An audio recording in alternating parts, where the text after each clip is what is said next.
Hello, my name is Robertu, and I am a chef here at Cafe Tvaiks.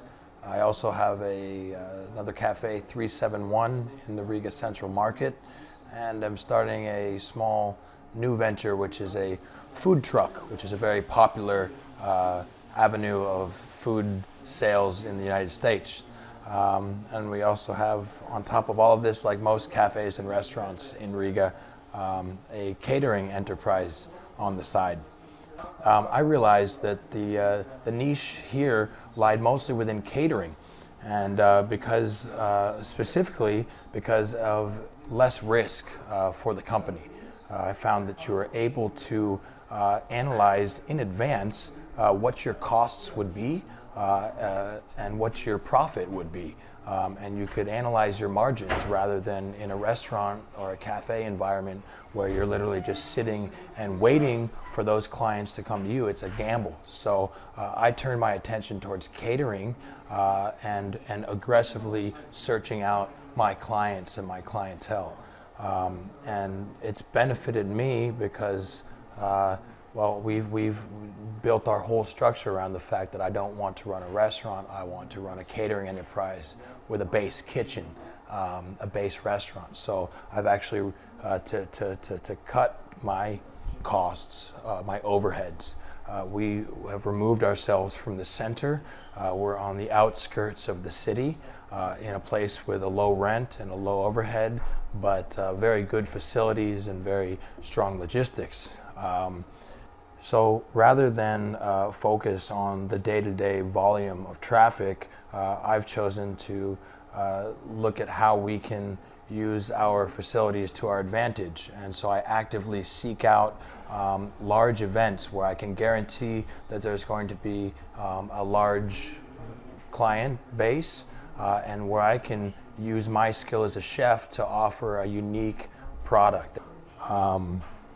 So certain things that obviously have to be taken into account when you're doing your menu pricing are obviously the cost of your products, the cost of your labor and the utilities to execute that product, and the overhead costs, what you actually pay for the space that you're in. And then add to that what you feel is a fair price to charge, what you want to earn for your product.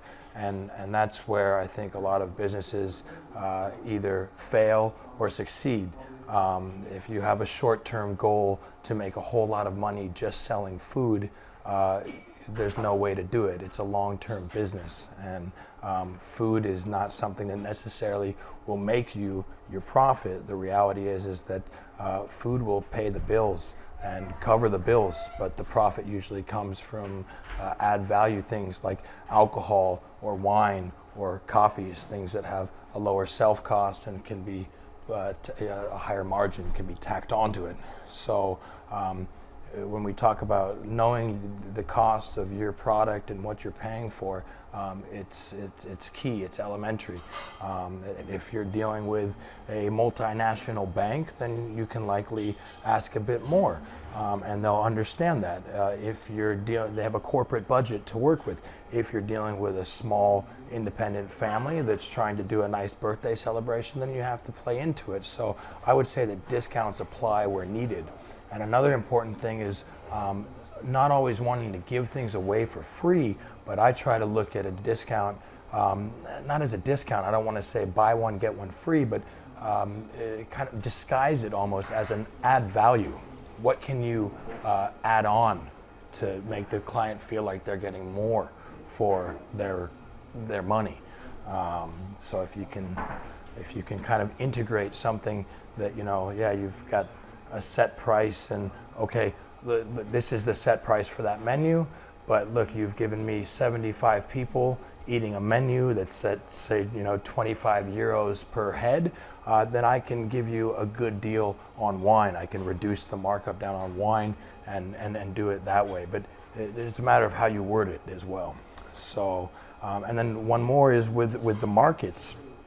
We have a food truck, a food trailer, so our prices are on a sliding scale depending on if I'm in the center of a cosmopolitan city where the income is slightly higher, or if I'm out in the middle of the countryside in a small area, you have to really analyze where you are, where you're going, what your market is, and what your price point is. So what does all this rambling say is that if you're not paying attention to the cost of your goods, to the cost of your overheads, to the cost of your expenses, then there's no way that you will succeed in the business, because the margins are so slim in the business that you have to pay attention to these things.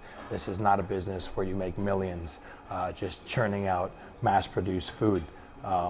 Some people do that, but as a small business owner, as an entrepreneur, as a hands-on chef, we're as far away from that as possible. So we have to be very much aware of every cent that's going in and out of the company.